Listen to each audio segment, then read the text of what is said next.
La neshama, c'est le pied, et la babouche, c'est le corps. Donc on est tout le temps des babouches vides. Imaginez un monde où il y a plein de babouches qui marchent toutes seules, mais il n'y a rien dedans, il n'y a pas de pieds. Les pieds, ils sont partis. Pourquoi? Parce qu'on fait trop d'avérotes. C'est ça, c'est une métaphore que je vous dis, qui est une métaphore du Harizal. C'est lui qui dit babouche. Il dit pas babouche, il dit chaussure.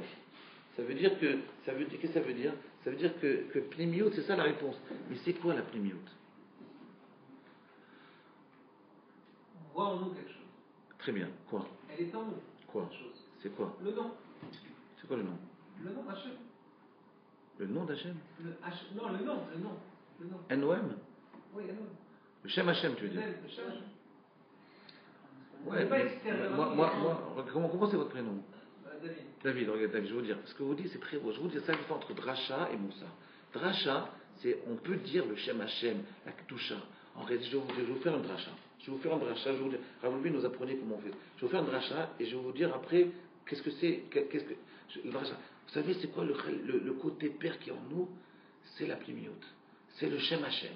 C'est la Nishama. C'est la Kedusha.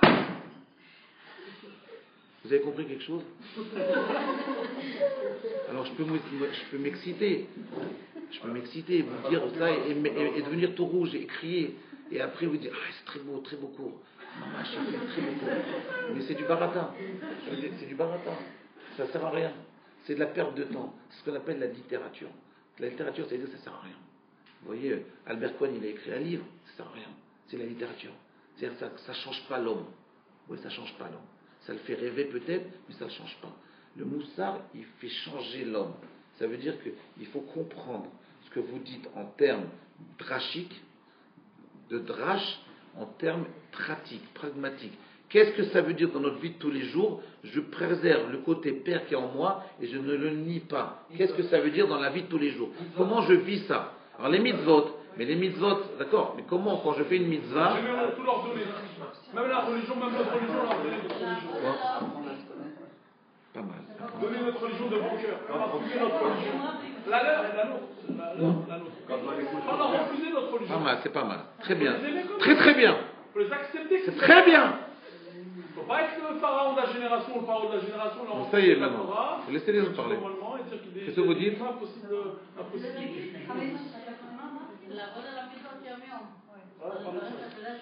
Alors voilà, je veux dire, Giveret, Ania Gilach Mashou. לעבוד על המידות יום יום זה גם משפט כמו שהוא אמר, זה מאוד יפה, זה מצלצל גם טוב. יום יום בהלכה למעשה, נגיד אדם שהוא מתעצבן מהר, אז לעבוד על עצמו ולהגיד אותי, אני לא מתעצבן הפעם, אני אחשוב, אני ארגע, אני אקשיב, ואז אני אגיב. Bon, je vais vous traduire. Elle a dit comme ça, elle dit un truc très intéressant, elle dit que comment on fait pour dévoiler le côté père qui est en nous, il faut travailler sur ces midotes. Alors je veux dire, c'est quoi travailler sur les midotes? Je veux dire, le problème de travailler sur les midotes, c'est ce que leur Avolpeu dit, pardon. Quelqu'un qui va faire un rabbin, il va faire une belle dracha pour plaire à tout le monde. Qu'est-ce qu'il dit? Il faut travailler sur ses midotes. Il faut être très religieux. Il faut, quand quelqu'un s'énerve, comme vous avez dit madame, quand quelqu'un s'énerve, il faut se dire je ne m'énerve pas. Cette phrase-là, elle ne sert à rien. Pourquoi? Parce que moi, j'ai jamais vu quelqu'un qui est nerveux, qui un jour il dit je ne m'énerve plus et ça marche. Je n'ai jamais vu ça de ma vie. Ça n'existe pas. Quelqu'un qui est nerveux, alors il peut se retenir 1 heure, 2 heures, 2 jours, 3 jours. Après une semaine, il explose, il casse les murs. Ça n'existe pas, c'est du baratin. Vous dites à quelqu'un qui est coléreux, arrête d'être coléreux, ça ne sert à rien. Vous dites à quelqu'un qui fait la shonara, arrête de faire la shonara, ça ne marchera pas. Pourquoi? Parce que depuis 30 ans, il fait de la shonara. Il peut s'arrêter 3 jours parce qu'il a fait un chizouk. Mais à bout d'un moment, ça revient. C'est pas comme ça que ça marche. Vous voyez, c'est pas comme ça. Alors c'est très beau de dire, on va être remettre sur les midotes, mais c'est pas comme ça que ça marche. Il faut trouver une technique qui fait que petit à petit, sans s'en rendre compte, on progresse dans notre être. Je vous donne un exemple. Ravolbu disait toujours, je peux raconter cette histoire. Un jour, pendant la guerre de 68, c'est une histoire que Ravolbu racontait tout le temps. Ouais. Il connaît dans la guerre de 68, la guerre de 67, la guerre des 6 jours. Et ils ont demandé à Ravolbu d'aller faire une dracha dans le Sinaï à Sharm el-Sheikh.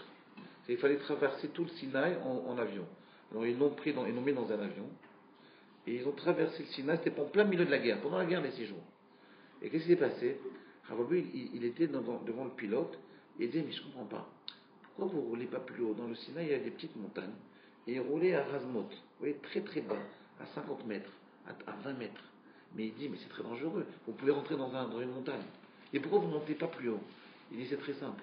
Parce que quand vous montez trop haut, les radars égyptiens ils vont nous repérer et ils vont nous détruire. Il dit, c'est exactement pareil que le Yitzhara. Si vous vous montrez trop fort, je vais travailler sur les midotes, le Yitzhara il va vous prendre, il va vous éclater. Il faut y aller doucement, mollo, très doucement. Vous voyez? Je vous dis par exemple, vous êtes coléreux, dites-moi, ne travaillez pas sur la colère. Ne travaillez pas sur la colère. Vous faites la shonara, je vais vous donner un exemple. Vous faites la shonara, ne travaillez pas sur la shonara. Dites, je vais essayer maintenant de faire un peu moins de la shonara, un tout petit peu moins. Mais quand est-ce que ça marche? Quand le la shonara que vous le faites quand vous le sentez à peine. Vous faites un peu moins de la shonara, c'est tout. Que personne ne sent. Si tout le monde sent que la personne a parlé tout le temps et puis soudain elle ne parle plus du tout, une personne a été très coléreuse, soudain il n'est plus du tout coléreux, ça ne marchera pas parce que tout le monde le remarque. C'est comme ça qu'il faut travailler. Il faut aller très très très doucement. D'accord? Il ne faut pas faire des changements trop brutaux. Un changement trop brutal, ça casse tout. Pourquoi? Parce que le radar il va repérer et il va l'annuler. Donc c'est quoi ce côté père qui est en mission? Je ne peux pas donner l'exemple. C'est vrai. Mais l'exemple de quoi? Je suis d'accord. Mais quoi? C'est quoi l'exemple? Par exemple, un père, des enfants qui voient leur père étudier, si vous voulez, le père, il n'a pas besoin de dire à ses enfants, on va étudier si les enfants l'ont étudié, par exemple. C'est vrai. Donc, c'est vrai, ça. c'est un exemple. Il extérieur, en fait, il agit, et juste par ses actes, Ça, c'est le père qui donne. Mais l'enfant, maintenant, nous, on reçoit notre père. Qu'est-ce qu'on reçoit de notre père? La même chose. Quoi? On se responsabilise, on dit, mais moi aussi, si je veux transmettre à mes enfants tout ça, il faut que moi aussi. La chaîne nous a transmis la perfection, nous leur offrir la perfection, nous leur imposer la perfection. Ils sont obligés de respecter. J'entends. Pour leur bien et pour notre bien. Pas mal. Qu'est-ce que tu dis, Shimon? C'est quoi le côté père? Il y a aussi la limite. C'est-à-dire que la mère apprend la communication, c'est-à-dire l'expansion, justement, comme vous dites, de pouvoir s'ouvrir à tous. Et le père, il apprend au moment de où on peut être. Où on s'arrête. Et c'est la rigueur, la limite. Et ça, c'est le cadre à l'enfant. En réalité, ce que vous avez dit tout à l'heure, que quand le père, plus il se rétracte, moins il parle, et plus il enseigne en réalité à ses enfants. Et plus, par exemple, un père, il va étudier, il ne va pas parler avec son fils, il va voir ça. Son fils va voir comment son père il agit tous les jours de sa vie. Et quand il va aller peut-être trop loin, son fils, là, son père, il va venir et lui parler. Et là, son fils, il va vraiment comprendre. Et en réalité, sans même parler, il enseigne à son fils. C'est vrai, ça. C'est pour ça que vous savez que c'est pour ça que Hanouka, on nous dit, il y a une mara dans Sota qui dit comme ça, il dit comment chez comment c'est marqué comme Esther, elle était, on dit Esther, on l'appelle Ayelet Ashachar. Esther, on l'appelle l'aube. On l'appelle l'aube. Pourquoi? Parce qu'on dit Esther. De la même façon que l'aube, c'est la fin de la nuit, Esther, c'est la fin des miracles. D'accord? Alors l'Agma demande, mais c'est pas vrai, Esther, c'est pas la fin des miracles. La fin des miracles, c'est Hanouka. Le dernier miracle, c'est pas Esther, c'est Hanouka. Alors pourquoi on ne parle pas de Hanouka? Alors il dit, Esther, c'est le dernier miracle, chez Nitan Nikatev, qu'on a écrit. Hanouka, c'est un miracle, mais on ne l'a pas écrit. Il dit pourquoi? Parce que Hanouka, c'est un miracle qu'on ne dit pas. On ne parle pas. Regardez, il n'y a pratiquement aucune halakha sur Hanouka. Regardez, je ne parle pas dans Shulchan Aruch, je parle dans la Gemara. Dans la Gemara, il n'y a aucun traité. Esther, il y a toute une Gemara entière. Il y a un traité entier sur Megillat Esther. On appelle Megillah. Masechet Megillah. Sur Hanouka, il y a 2 lignes dans une page dans Bameh Madlikin en Shabbat. C'est tout. On ne parle jamais de Hanouka. Pourquoi? Ce Hanouka, c'est l'Onitan Nikatev. Pour quelle raison? C'est pourquoi? Hanouka, c'est un truc qu'on dit pourquoi? Parce que le chinour, l'éducation, c'est quelque chose qui se fait sans parler. On ne peut pas dire à quelqu'un fais ça. C'est pas l'éducation. L'éducation, c'est ce que vous avez dit, mademoiselle, ce que vous avez dit tout à l'heure, c'est l'éducation, c'est quand on voit son père étudier. C'est pas quand il vous dit étudier. L'éducation, c'est quand on voit l'autre faire. Quand ce que vous voyez chez l'autre, c'est ça que vous faites. C'est pas quelque chose qu'on vous dit quoi faire. Mais vous n'avez toujours pas répondu. Vous êtes passé à côté de la réponse. Mais vous n'avez pas dit c'est quoi le côté père qui est en moi. En chacun de vous, vous avez la réponse pour répondre à ce que je vous dis. Essayez de réfléchir comme ça. C'est ça le moussard. Le moussard, c'est intégrer personnellement ce que je dis. Ça veut dire, imaginez votre père. Vous voyez la tête de votre père, chacun? Vous voyez tous la tête de votre père? Vous voyez la taille qu'il a votre père? Vous voyez ce qu'il vous a donné? Des fois, il y a des pères qui sont marrants, il y a des pères qui sont tristes, il y a des pères qui sont angoissants, il y a des pères qui sont très, très, très sympathiques. Imaginez chacun de vous, votre père. D'accord? Et vous dites-vous comme ça. Qu'est-ce que mon papa, il m'a apporté? Qu'est-ce que j'ai reçu de mon papa? Ouais, posez-vous cette question. Ça, c'est du Moussa. Qu'est-ce que j'ai reçu de mon père? L'assurance en soi. Vous, alors, vous. Pour voir tout le monde. Non, mais pas tout le monde. La patience. Il lit le Covid. C'est des midotes. C'est pas mal une idée de conduite, c'est pas mal. C'est pas mal. Sauf si on a un père violent. On n'a pas envie d'être comme lui. Oui, il y a des gars qui ont des qualités. Non, mais les racines de notre judaïsme, il y a tout le monde, ça. Est-ce que le peuple ne sait pas le transmettre ce qu'il a transmis à Abraham, Isaac et Jacob? Quoi? Est-ce que le peuple ne sait pas la suite d'Abraham, Isaac et Jacob? Ce qu'on transmet. Ouais, c'est vrai, c'est Abraham et Jacob. C'est le père qui transmet. C'est vrai, c'est vrai. Le père. Par le père. Par le père. Donc on a quand même un potentiel, on révèle un potentiel qu'on a en nous, qui peut donner du courage, qui nous aide à avancer. Dans la foi. Ouais, j'entends, c'est pas mal. J'entends ce que vous dites. Un père, il est prosélytisme, il oblige à être juif, tous les humains, en 70 avec la foi. Ouais, pas mal. Qu'est-ce que vous dites? Quand le père il va agir, parce que nous, les enfants, on va essayer, on est des enfants avec Kadosh nous, les Israël. Comment? Nous, les Israël, on est les enfants avec Kadosh mais on est comme les enfants spirituels avec Kadosh et le père, il est là, il représente le matériel. Et quand on va bien comprendre, quand le père il va agir tous les jours, on va faire en réalité la même chose qu'il fait. On va peut-être goûter à sa spiritualité en passant par le matériel. On va bien comprendre. Regardez, je vais vous donner la réponse. C'est pas mal ce que tu dis, mais je vais vous dire pourquoi je vous ai laissé répondre tout seul. Je vais vous dire un truc. Regardez, il y a 3-4 mois quand j'étais là, je vous ai fait un Torah comme ça. Regardez, le Chovot HaLevavot, il dit comme ça. Il dit que, imaginez le cœur de l'homme, c'est notre essence, le cœur de l'homme, c'est comme un verre. D'accord? Et dans ce verre-là, il y a de tout. Il y a toutes les expériences qu'on a vécues dans notre vie. D'accord? Vous avez quel âge? 20 ans, 30 ans? Vous avez tous 20, 30 ans. Vous avez vécu 30 ans, 25 ans, 28 ans. Dans ce que vous avez vécu, il y a tout. Il y a des expériences qui sont profanes, qui ne sont pas du tout en rapport avec la religion. Il y a plein d'expériences qui sont en rapport avec la religion. Imaginez, vous mettez tout ça dans ce cœur-là, dans cette boîte à images. Le cœur, c'est une boîte à images. Vous mettez tout ça. Et vous voyez à l'intérieur de vous-même, que lui, il dit comme ça, le Chovot dit, vous voyez de l'eau et de l'huile. Plein d'eau et plein d'huile. Et tout ça, c'est mélangé. Et vous laissez reposer. Vous voyez, vous écoutez ce cours, laissez reposer l'eau et l'huile. Ok? Maintenant, quand vous regardez, qu'est-ce que vous voyez de l'huile. Alors, l'eau, c'est ce qui n'est pas la Torah.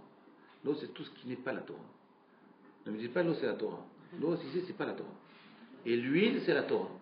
Donc, quand un homme, il se regarde, qu'est-ce qu'il voit? Il voit de l'huile. Et il dit, mais je suis un tzaddik. J'ai de l'huile jusqu'en haut. Je suis très fort. J'ai de l'huile jusqu'en haut. Nous-mêmes, on se regarde. On dit, mais moi, je me comporte très très bien. J'ai de l'huile jusqu'en haut. Yesh li shemen ad lemala. D'accord? C'est magnifique. Alors, le type qui est à côté, il voit le verre. Et il voit qu'en fait, il y a tout petit coup d'huile et tout en bas, il y a de l'eau. Il y a qu'un. C'est vrai, tu as de l'eau jusqu'en haut. Tu as de l'huile jusqu'en haut. Tu as de la Torah jusqu'en haut. Mais pas jusqu'en bas. Jusqu'en haut. Mais pas jusqu'en bas. Et même tout en bas, il y a de l'eau, mais l'eau, elle est un peu trouble, elle est un peu opaque. Et tout en bas, il y a les égouts. Et donc, en réalité, nous, on voit le haut dans nous-mêmes. On ne voit pas le bas. D'accord? Alors, je dis, ouais, c'est bien, mais quand même, j'ai de l'huile jusqu'en haut. D'accord? Mais pas jusqu'en bas. D'accord? Vous me dites tout ça. C'est ce que vous avez fait là maintenant. Vous m'avez dit, le Père, il nous donne ça. Vous avez vu que l'huile. Mais vous n'avez pas vu l'eau. D'accord? Alors, le but de tout ça, de tous les cours de Torah, c'est d'enlever l'eau. Comment on fait pour enlever l'eau? Alors, très simple. Comment on fait pour enlever l'eau? Vous avez de l'huile. Il y a de l'huile. Et de l'eau en bas. Comment on fait pour enlever l'eau? Pour enlever l'eau, parce que l'eau, c'est le profane. C'est pas la Torah. C'est le chol. La Torah, c'est le kodesh. C'est l'huile. Comment on fait pour enlever l'eau? C'est très simple. Si vous mettez de l'eau, qu'est-ce qui va sortir? De l'huile. Donc, il ne faut pas mettre de l'eau. Un peu de l'huile. Il faut rajouter de l'huile. Et quand vous mettez de l'huile, qu'est-ce qui va sortir? De l'huile. Alors on est perdu. Comment on va faire pour sortir l'eau? Alors faire un tronc en dessous, très bien. Alors, vous dites, alors, non, écoutez-le. Il y a plusieurs solutions. Si vous faites un tronc en dessous, vous sortez un fou. Parce que, imaginez, vous mettez de l'eau en dessous, un tronc en dessous, qu'est-ce qui va sortir? Il va sortir de l'eau. Et après, qu'est-ce qui va sortir? De l'huile. Après, qu'est-ce qu'il va être? Il va être vide. Vous n'avez rien gagné. Quand l'eau est aussi, après, il faut arrêter, il faut boucher, Moi, quoi. il faut boucher après, alors c'est compliqué. Hein. Je ne vous conseille pas de faire ça. Moi, je vais vous dire ce que je faisais quand il y a 15 ans, quand je commençais à enseigner. Je faisais quelque chose de très dangereux, il ne faut surtout pas faire ça. C'était très dangereux ce que je faisais. Je mélangeais. Je prenais un jeûne et je le mélangeais.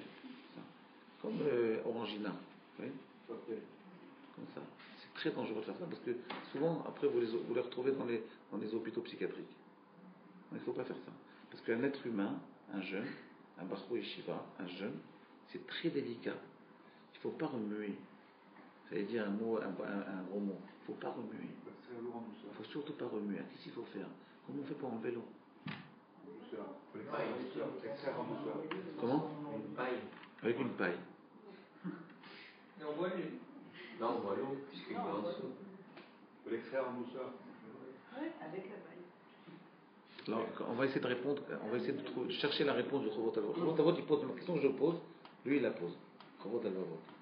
Il pose la question. Et il donne une réponse très très forte. Je vais essayer de vous la donner. C'est comme ça qu'on dévoile le côté père. En réalité, je vais vous dire, c'est pas très important qu'il y ait de l'eau. Ce qui compte, c'est que le réceptacle, il soit caché. C'est ça le plus important. Comment on fait ça? Alors, je vais vous dire. Écoutez bien ce qu'il faut faire. Lui, il dit, il faut être mitbonen. Ça veut dire quoi? Il faut prendre conscience. Et c'est là on va comment on fait pour prendre conscience. Alors, je vais vous dire. Là, je vais vous dire un principe très très important. Comment on fait pour prendre conscience? Comment on fait pour dévoiler le côté père qui est en moi en pratique? Je ne parle pas, comme vous avez dit, ce que vous avez dit, c'est vrai, David, c'est vrai ce que vous dites. Mais comment on le fait? C'est facile de dire qu'il faut dévoiler la pimioute. Mais comment on fait ça? Alors, je vais vous dire comment on fait ça. Pour dévoiler le côté père, par définition, c'est quelque chose qui est caché. Il est très caché en nous-mêmes. Il est caché. Caché, ça veut dire C-A-C-H-E. C'est-à-dire qu'on ne le voit pas. Et qu'est-ce qu'il faut faire? Pour le dévoiler, il faut être mitbonen. Comme ça, le langage du Chovot Halevavot, comment il dit le Chovot Halevavot? Il dit il faut être mitbonen. Mitbonen, ça veut dire prendre conscience de ce qu'on est à l'intérieur de nous-mêmes. C'est-à-dire prendre conscience du côté père qu'il y a en moi. Comment on fait pour prendre conscience? C'est très simple. Il faut essayer de réfléchir par soi-même. Par exemple, moi je vous fais un cours. Essayez de voir qu'est-ce que vous pensez indépendamment de ce que moi je pense.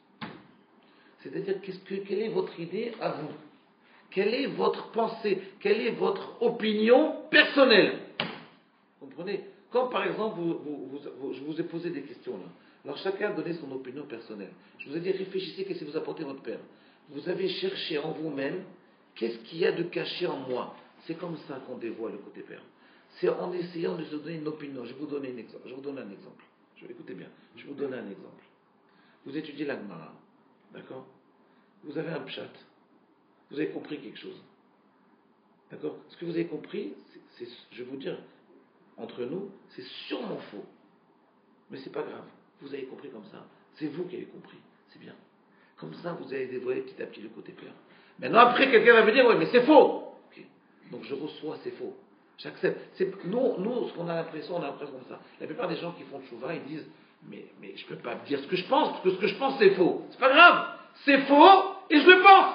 Je pense ça, et c'est faux. Mais c'est pas grave. Si je ne dis pas ce que je pense, je ne peux pas sortir le côté papa qui est en moi. Donc, je ne sortirai jamais rien de moi. Il faut sortir ce que j'ai en moi, même si c'est faux. Et petit à petit, qu'est-ce que je fais? Je me dis, je pense comme ça, mais c'est faux. Je vous donne un exemple. Vous pensez par exemple, c'est pas normal que les Bachou Yeshivot, ils n'aient pas l'armée. C'est faux. Mais vous pensez comme ça. Eh bien, c'est pas grave. Je pense comme ça. Même si c'est faux, c'est pas grave. Je pense comme ça. Mais au moment où vous pensez quelque chose. Il y a des gens, ils pensent rien. Ils pensent rien. Ils n'ont pas d'opinion. Ceux-là, ils ne peuvent pas grandir. Il faut d'abord penser quelque chose. Je vais vous dire comment faire vous penser. Je vais vous donner un exemple. Tous les Gdolé Torah, qu'est-ce qu'ils faisaient? Ils avaient un petit carnet où tous les soirs, avant de dormir, ils écrivaient ce qu'ils pensaient. Alors vous allez dire, ouais, mais c'est comme les adolescentes qui ont 16 ans, qui ont des petits... alors elles écrivent, oui, j'ai envoyé un SMS à celui-là, il m'a répondu ça. C'est suspect. Je vais pas faire commencer à faire ça à mon âge. Mais le problème, c'est que c'est pas que les adolescents qui font ça. Rabbi Rocham, il avait un carnet comme ça. Rav Wolbe, il écrivait tous les soirs des petites idées qui lui passaient par la tête. Peut-être c'est faux, peut-être on s'en fiche, mais au moins il disait ce qu'il pensait. Ben, c'est comme ça qu'on dévoile le côté père qui est en moi. C'est-à-dire, on essaie de découvrir qu'est-ce que j'ai dans mes tripes, qu'est-ce que moi je pense. Et après, mais je sais au moins quelque chose. Ce que je pense, c'est faux. C'est pas grave. On n'est pas obligé de penser vrai.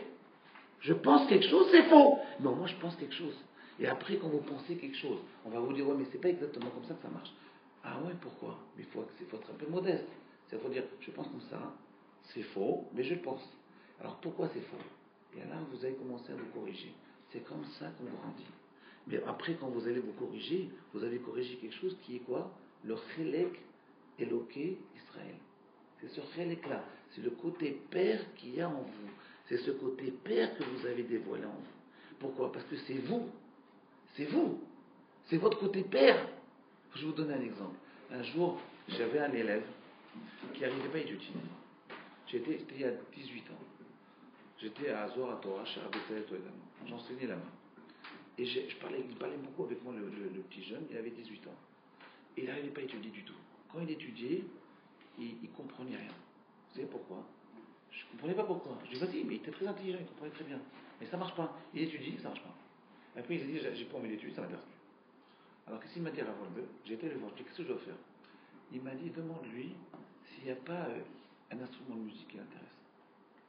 Alors j'ai été demandé, il m'a dit, ouais, je fais en cachette la guitare. Alors je lui ai dit, tu sais quoi? Tous les soirs, tu rentres chez ta mère et tu fais de la guitare. Tous les soirs, tu vas chez ta mère et tu fais de la guitare. Et tu fais 1 heure de guitare, mais tu sors tes tripes dans la guitare. Mais vous savez ce qu'il a fait? Il s'est mis à faire de la guitare. Il a appris à faire de la guitare avec un professeur de guitare. Et bien après, il s'est mis à étudier. Pourquoi? Parce que quand il a fait de la guitare, ça correspondait à un côté père qui est en lui, quelque chose de très profond en lui. Il a commencé à se sentir bien. Il a dévoilé une partie musicale qu'il avait en lui, et quand il a ouvert ce côté musical qu'il avait en lui, même la Torah, elle est sortie avec. La Torah qui est en lui, elle est sortie avec. C'est-à-dire qu'en réalité, je vais vous dire, c'est quoi l'homme? C'est quoi le côté père? C'est imaginer un coffre-fort qui est en nous-mêmes. Ce coffre-fort, il est fermé à triple tour. Il faut connaître le code. Quand vous avez le code, vous ouvrez un petit peu le code et vous voyez des trésors qui sortent de vous. C'est comme ça qu'un homme il dévoile le côté père. C'est ça les lumières de Hanouka.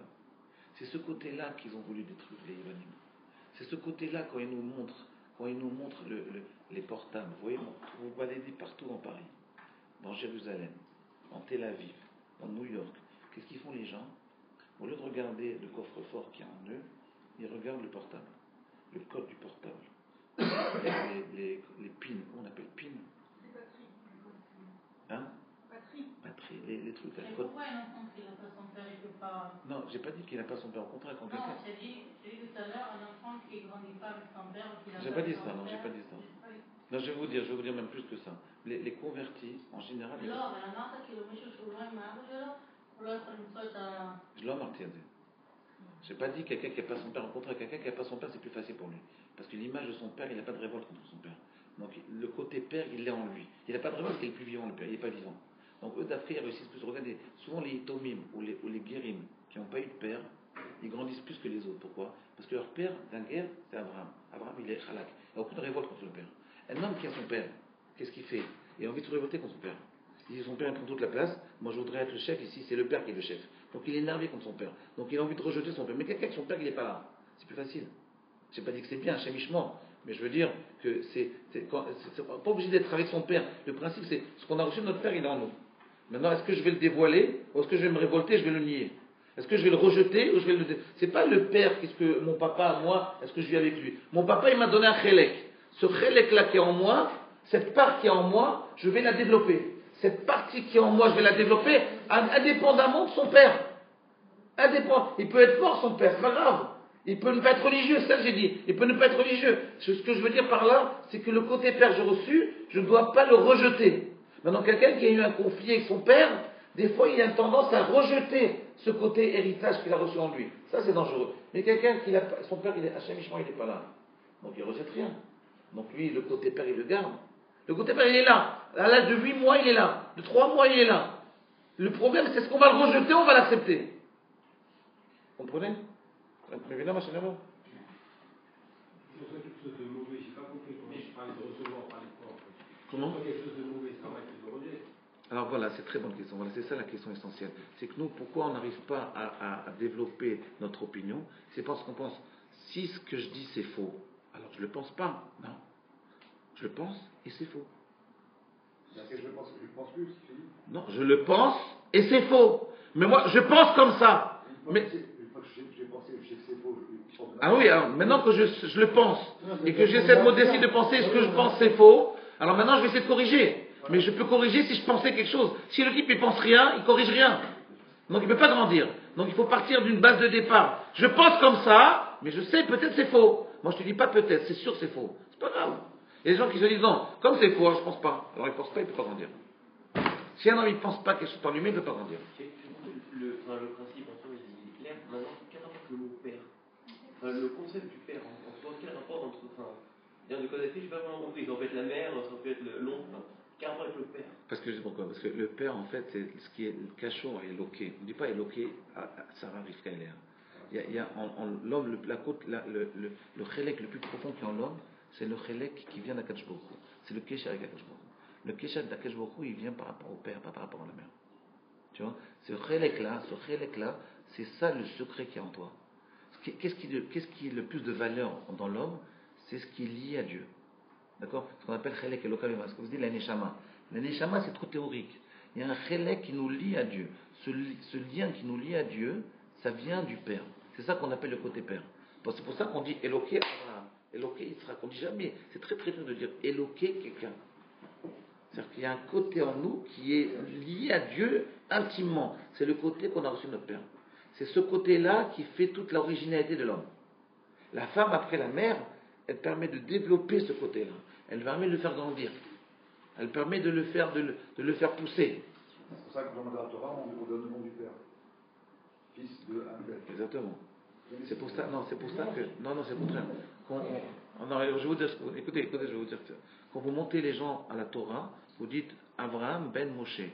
Pourquoi? Parce que ce qui vous intéresse ici, c'est pas est-ce que c'est sa mère ou pas. Parce que c'est pas qui c'est ce personne-là. C'est quel est le côté que je vais développer en moi. C'est ce côté-là. C'est ça le côté Torah. La Torah, elle peut sortir si je me mets en relation avec mon père. D'accord? Maintenant, quelqu'un qui est malade, on veut savoir qui c'est cette personne. Donc on met le nom de sa mère. Comment c'est quoi le côté père? C'est ce qui est caché en nous. C'est-à-dire, je vais vous dire, si par exemple, quelqu'un qui est très très attiré par de l'art, il a envie de sortir quelque chose en lui. Vous voyez? Alors c'est son côté père. Je vais vous donne un exemple. Aujourd'hui, j'ai vu, il y a quelqu'un qui m'a appelé, un monsieur qui m'a appelé, un type très connu dans la communauté. Et il a fait des très grosses études. Et tous ses enfants, ils ont réussi. Il a un enfant qui a fait une très grosse école à Paris. Puis après, il a été à New York. Il a fait Harvard. Il a commencé à travailler. Et puis après 4 ans, qu'est-ce qu'il a fait, le type? Il a donné sa démission. Il gagnait 100 000 euros par mois. Il a donné sa démission. Qu'est-ce qu'il fait maintenant? Il fait des spectacles. Il fait du stand-up. Alors je l'ai appelé ce type-là. Il m'a dit, mon fils c'est un fou. Il avait un métier, il était financier dans une des meilleures banques de New York. Il a tout lâché il y a 3 mois. Qu'est-ce qu'il fait maintenant? Du stand-up. Comment il vit quand sa vie? Mais il met un chapeau dans le métro et il fait un spectacle dans le métro tout seul. Stand-up tout seul. Alors, écoutez bien. Ce côté stand-up qu'il a, quand j'ai parlé avec ce petit jeune-là, c'est son côté père. Le père, il ne comprend pas ça. Mais c'est le côté le plus profond de son être, ce côté stand-up. Vous comprenez ça? C'est-à-dire qu'il a tout lâché pour dévoiler ce qu'il avait au plus profond de lui-même. Enfin, c'est comme ça qu'un homme il grandit. Maintenant, peut-être par ça, il va faire tchouva. Vous voyez, pas religieux ce type-là. Mais peut-être par ça, il va faire tchouva. Pourquoi? S'il a commencé à ouvrir ce petit coffre-fort, il a ouvert le code, les 3 codes qui lui fermaient son lèvre, il l'a ouvert, et là maintenant ça commence à sortir. Alors ce qui sort en premier, c'est stand-up. Après, il y aura d'autres choses qui vont sortir, on ne sait pas quoi.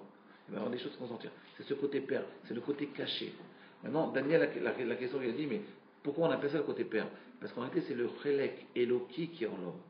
En chaque homme, il y a un chélek divin, un chélek qui est cachour à Kadosh Baruch Hu. C'est ce côté père qui est caché à Kadosh Baruch Hu, c'est celui-là qu'on doit dévoiler. Si vous voulez grandir, il faut dévoiler ce côté père. Ça existe aussi bien chez le garçon, chez la fille. Chez les deux, ça existe. De laisser dévoiler quelque chose qui est très profond en nous. Mais pour pouvoir le faire, il faut donner son opinion, il faut dire ce qu'on pense. Il ne faut pas avoir peur de ce qu'on pense, mais il faut savoir, il faut le dire avec modestie. Il faut dire, je pense comme ça, mais c'est faux. C'est pas grave. Les gens ils disent, comme c'est faux, je pense pas. Non, si tu ne penses pas, ça ne marche pas. Oui, c'est là où ça se passe. C'est l'idée de s'affirmer en fait. Comment? C'est s'affirmer. Mais pour s'affirmer, il faut avoir votre modeste. Ça veut dire, il faut se dire. Par rapport au père, c'est-à-dire que si tu peut veux, s'affirmer soit dans la confrontation, soit dans l'accord. Ouais, c'est pas mal, ça j'entends. C'est bien, c'est vrai. Ouais. Ce que vous avez dit du côté de la mère à la Oda ou le fait qu'elle se tait à l'écoute, c'est facile à percevoir. Ouais, c'est facile. Chez le papa, qu'est-ce que je vais percevoir? Ah ouais, on ne sait pas. Moi, je vais vous dire même plus que ça. Moi, je peux vous dire ici, tous, vous tous, là, ici, vous tous, peut-être moi aussi avec vous, on ne sait pas c'est quoi notre côté père. Nous tous ici. Si on savait, on ne serait pas ici. On serait beaucoup. On serait beaucoup. On fera la télévision, on se dit direct. Peut-être dans le métro. Peut-être pas mal. Pas dans le métro, peut-être. C'est-à-dire, on serait plus élevé que ça. Vous voyez, je vais vous donner un exemple. Vous voyez, des gens pas religieux, tout soudain, ils font chouva. Pourquoi? Parce que la porte du coffre-fort, elle s'est ouverte un peu. Et donc, ils font chouva. Cette envie de faire chouva, c'est le côté père, c'est pas le côté mère. Alors, une question, je pense que c'est faux. Non, mais c'est bien déjà de commencer comme ça. Non, mais c'est très bien de commencer comme ça. C'est lié au courage. Moi, quand Ouais, je c'est vrai. j'entends Omet. Ouais, c'est vrai, moi aussi. Pourquoi? Moi, je suis d'accord. Et je fais un parallèle avec Hanouka. Les Maccabis, c'est quoi? C'est le Omet. D'accord, très bien. La gavroute de faire face à Yavan, alors qu'ils sont une minorité, de battre Yavan. Et finalement, dévoiler le père, c'est que du Omet. Ouais, d'accord, très bien, c'est vrai. S'attaquer. C'est vrai, c'est très vrai. Non, je suis tout à fait d'accord, mais. C'est faux. Non, mais c'est vrai ça. Dans ce cas, c'est vrai ça. Mais vous voyez, comment vous êtes arrivé maintenant? Je vais vous dire ce que vous avez fait maintenant. Là, je vais vous faire du moussard. Écoutez, maintenant, je vais vous faire du moussard. Lui, il a dit au début quelque chose de vrai. Il a dit, c'est quoi le côté père? C'est la pnimiout. Ce chose vraie, en réalité, au niveau éducatif, c'est faux. Mais qu'est-ce qu'il a fait? Parce que normalement, il aurait dû se dire, mais pourquoi il me dit que c'est faux? C'est vrai. Donc, il n'aurait pas dû m'écouter. Et il a écouté ce que j'ai dit, et maintenant, il a découvert plus profond. Il dit, en fait, c'est quoi ce côté père? C'est en réalité, pour le dévoiler, il faut du courage. C'est vrai. Ça, c'est vrai. Ça, c'est plus. Vous avez réussi. Moi, je vais vous dire quelque chose. Vous avez réussi à dire ce principe-là parce qu'avant, vous avez dit quelque chose de faux. Et donc, c'est parce que vous avez dit quelque chose de faux. Mais vous l'avez dit. Si vous ne l'avez pas dit, vous n'aurez pas pu arriver au courage. Le courage, c'est vrai. Mais vous pouvez sortir uniquement parce qu'avant, vous avez dit quelque chose. Ce quelque chose que vous avez dit, c'est ça qui commence. Et ça, c'est faux. Et là, vous avez corrigé, c'est comme ça. Regardez, toute l'étude de la Gemara, c'est comme ça. Rachi, il donne un pshat, puis après, il pose une question.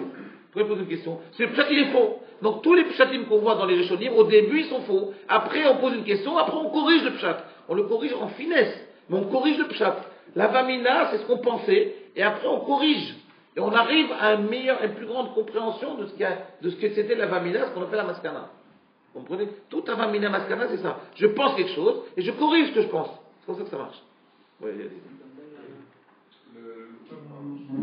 peuple a que le courage de savoir quelle opinion on a,